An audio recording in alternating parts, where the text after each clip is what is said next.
8,000 మంది నిర్వాసితులు ఉన్నారు. నిర్వాసితులకు ఈ రోజుకి న్యాయం జరగలేదు. నిర్వాసితులు ఇప్పటికే అనేక మంది కాంట్రాక్ట్ కార్మికులుగా ఉన్న పరిస్థితి కూడా ఉంది. కాంట్రాక్ట్ కార్మికుల ఊసే వాళ్ళ భవిష్యత్తుకు సంబంధించిన ఊసే లేదు. ఈ రోజున స్టీల్ ప్లాంట్ ఎందుకు నష్టాల్లో ఉంది, ఎందుకు ఇబ్బందుల్లో పడింది, కారణం ఏంటంటే స్టీల్ ప్లాంట్కి ఇవ్వాల్సినటువంటి రా మెటీరియల్ ఇవ్వకుండా ప్రభుత్వం ఈ రోజున దుర్మార్గంగా వ్యవహరిస్తున్నటువంటి పరిస్థితి ఉంది. స్టీల్ మంత్రి గారు పర్యటన తర్వాత స్టీల్ ప్లాంట్ బాగుపడిందని ఆశించాం. కానీ స్టీల్ ప్లాంట్ విజిట్ చేసినటువంటి మంత్రి 45 రోజుల్లో మీ స్టీల్ ప్లాంట్ని పునరుద్ధరిస్తాం, పునర్వైభవం తీసుకొస్తామని చెప్పారు. మనందరం కూడా సంతోషించాం. కేంద్రంలో రాష్ట్రంలో ప్రభుత్వం మారింది, మనకు మంచి రోజులు వస్తాయని చెప్పని మనందరం కూడా భావించాం. కానీ జరిగింది ఏమిటి? మంత్రి గారి పర్యటన సందర్భంగా 2 బిఎస్లు రన్ అయ్యేవి, ఉత్పత్తి కొంతమేరకు బాగా జరిగేది. మంత్రి గారి పర్యటన వచ్చిన సందర్భంగా ప్లాంట్ విజిట్ చేసి అధికారులతో, ప్రజాప్రతినిధులతో, యూనియన్ నాయకులతో అందరితో కూడా ఆయన ఇంటరాక్ట్ అయ్యారు. అందరితో సంప్రదింపులు జరిపారు. అందరితో విషయాలు తెలుసుకొని బయటకు వచ్చి మీ స్టీల్ ప్లాంట్కి ఏ డోకా లేదు, ఇది మంచి స్టీల్ ప్లాంట్, ఈ స్టీల్ ప్లాంట్ని ప్రైవేట్ పరం కానయ్యం, ప్రభుత్వ రంగంలోనే బలోపేతం చేసి నడుపుతామని చెప్పేసి వెళ్ళారు. ఇప్పటికి 2 నెలలు అయింది, 2 నెలలు దాటింది. కానీ ఇప్పుడు ఏం చెప్తున్నారు? ఇప్పుడు చెప్తుంది ఏమిటి అని అంటే, ఇప్పుడు అక్కడ చెప్తుంది ఏదైనా ఇక్కడ జరుగుతుంది ఏమిటి?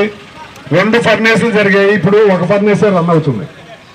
16,000 టన్నులు తీయగలిగిన కెపాసిటీ ఉంటే 5,000 టన్నులకే పడిపోయింది. రోజుకి 4,000 టన్నులు, 5,000 టన్నులు ఒక బ్లాస్ట్ ఫర్నేసే నడుపుతా ఉన్నారు.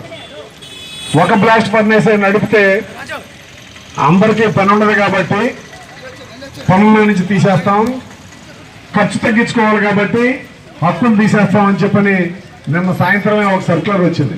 పర్మనెంట్ కార్మికులకి ఎల్టీసీ, ఎల్ఎల్టీసీ, ఎల్టీఏ, హెచ్ఆర్ఏ ఈ హక్కులన్నీ కూడా తీసేస్తా ఉన్నారు. అలాగే కాంట్రాక్ట్ కార్మికులకు సంబంధించి జీతాలు నెలల కొద్దీ రావట్లా, 4 నెలలు, 5 నెలలు, 6 నెలలు రావట్లా.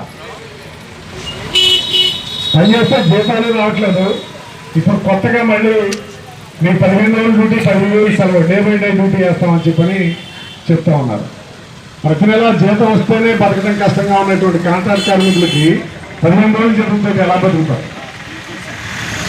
అన్ని ఈ రోజున కాంట్రాక్ట్ కార్మికుల పరిస్థితి ఇంకా తీవ్రమైన ప్రమాదంలో పడింది.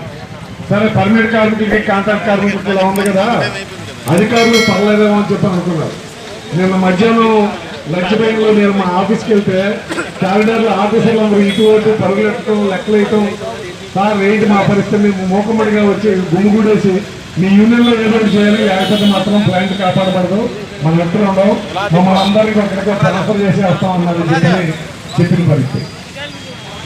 ప్రభుత్వం మన ప్లాంట్ నడపడానికి కావాల్సిన ఏర్పాట్లు సహకరించట్లేదు. కానీ 2,500 మందిని తొలగించేసి విఆర్ఎస్ ఇచ్చి ఇంటికి పంపించడానికి 1250-1300 కోట్లు మాత్రం కేటాయిస్తానంటాడు. అంటే ఇళ్ళకి పంపించడానికి జనాల్ని డబ్బులు కేటాయిస్తానన్నాడు. కానీ ప్లాంట్ నడపడానికి మాత్రం ఏ విధమైనటువంటి సహకారం ఇచ్చే పరిస్థితి లేదు. మొన్న 500 కోట్లు ఇచ్చారు, కుడి చేతితో 500 కోట్లు ఇచ్చారు, ఎడం చేతితో తీసుకున్నారు. జిఎస్టీ లేదా ఇతర పేర్లు చెప్పి మళ్ళీ 500 కోట్లు వాళ్లే మళ్ళీ తీసుకున్న పరిస్థితి ఉంది. అంటే ప్లాంట్ నడపడానికి కావలసినటువంటి చర్యలు కాకుండా ప్లాంట్ని నిర్వీర్యం చేయడానికి కావలసినటువంటి చర్యలన్నీ కూడా చేపడతా ఉన్నారు. మరి ప్లాంట్ అమలు అనే చర్యల్లో అమనైపోతే మూసేస్తాననే చర్యలు తప్ప ప్రభుత్వం ఇప్పుడు కీలకంగా చేయాల్సింది ఏంటి? క్యాబినెట్ లో చేసిన నిర్ణయం ఏదైతే ఉందో, స్టీల్ ప్లాంట్ ని అమ్మాలని చెప్పి చేసిన నిర్ణయం ఏదైతే ఉందో, క్యాబినెట్ లో ఆ నిర్ణయాన్ని వెనక్కి తీసుకోవాలి. ఆ నిర్ణయాన్ని వెనక్కి తీసుకొని మన యూనియన్లుగా 2 డిమాండ్లు చేస్తున్నాం. ఒకటి, సొంత గనులు ఇచ్చి క్యాపిటల్ ఎంతో కొంత క్యాపిటల్ ఇవ్వండి, మేము ప్లాంట్ లాభాల్లో తెచ్చి చూపిస్తామని. రెండోది, లేదా దీన్ని సెయిల్ ప్లాంట్ లో కలిపేయండి, సెయిల్ స్టీల్ ప్లాంట్ లో కలిపేయండి, మేము శుభ్రంగా నడిపి చూపిస్తాం, లాభాలు తెచ్చి చూపిస్తామని చెప్పి చెప్తున్నాం. ఈ 2 చేయకుండా మిగతా అన్ని ఢిల్లీలో కూర్చొని పెద్దలందరూ కూడా చర్చోపచర్చలు చేస్తూ ఉన్నారు. ఒక కమిటీని దాన్ని ఏర్పాటు చేశారు. ఆ కమిటీ ఏమి చర్యలు తీసుకుంటుంది అంటే, నిన్న సీఎండీ గారు అన్ని యూనియన్లు పిలిచి అన్ని అయోమయంగా చెప్పారు తప్ప ఒక్కటి కూడా నిర్దిష్టంగా ఇది జరిగిద్ది ఇది చేస్తున్నాం అని చెప్పనే మాట మాత్రం చెప్పలేదు. చూడండి, సరే చెప్పలేదు, చెప్పకపోగా వీళ్ళందరూ వెనకొచ్చి ఆఫీసులకు వెళ్ళి అలాగా సాయంత్రం 6 అయ్యేసరికి మెసేజ్ వచ్చింది, ఈ వ్యక్తులన్నీ ఫలాన్ని పీకేసామని. అంటే ఏమిటి ఇది చెప్తుంది ఏంటి, చేస్తుంది ఏంటి? గాజువాక ఈ ప్రాంతంలో మన మన కొత్త రాష్ట్రంలోనే గాజువాక సగటు ఆదాయంలో అభివృద్ధి అవుతున్న దాంట్లో ప్రథమ స్థానంలో ఉంది. మరి ఇక్కడ ఉన్న కార్మికులందరికీ ఉపాధి పోయి జీతాలు తగ్గిపోతే గాజువాక ఎలాగ అభివృద్ధి అవుతుంది? గాజువాక అభివృద్ధి ఎలా నిలబడుతుంది? గాజువాక అభివృద్ధి కావాలన్నా నిలబడాలన్నా ఖచ్చితంగా స్టీల్ ప్లాంట్ 100% ఉత్పత్తి చేయాలి. 100% ఉత్పత్తి చేయడానికి కావాల్సిన చర్యలు ఈ కేంద్ర ప్రభుత్వం చేపట్టాలి. అటువంటి చర్యలు చేపట్టట్లేదు, నష్టం కలిగించే చర్యలు చేపడతా ఉంది. మేము కోరేది ఏంటంటే, గత ఎన్నికలకి ఇప్పటికి వచ్చిన మార్పు ఏంటంటే, గత ఎన్నికల బీజేపీ స్వతంత్రంగా పూర్తి బలం కలిగి ఉంది.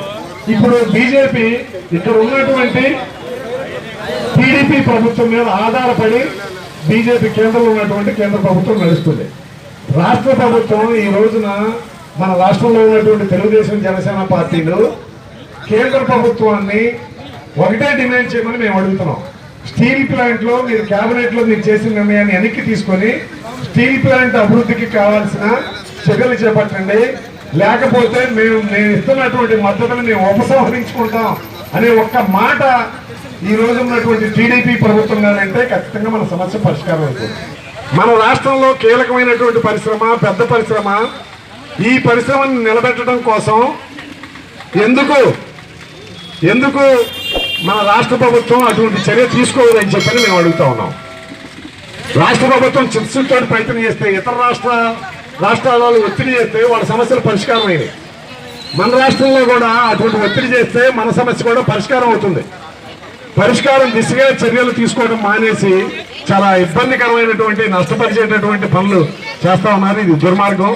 మనం యూనియన్లుగా, సిఐటి యూనియన్గా మనం డిమాండ్ చేస్తుంది ఏమిటంటే, ఎప్పటికైనా రాష్ట్ర ప్రభుత్వం వెంటనే తగు చర్యలు తీసుకొని మన ప్లాంట్ని కాపాడాలి. లేకపోతే ఈ ప్రాంతం ప్రజలు ఆకలి చావాల్సిన పరిస్థితి అనేది ఏర్పడింది. ఈ ప్రాంతం అభివృద్ధి కుంటుపడింది, ప్రజలకు నష్టం, నిర్వాసులకు ఉన్న ఉపాధి కూడా పోతుంది.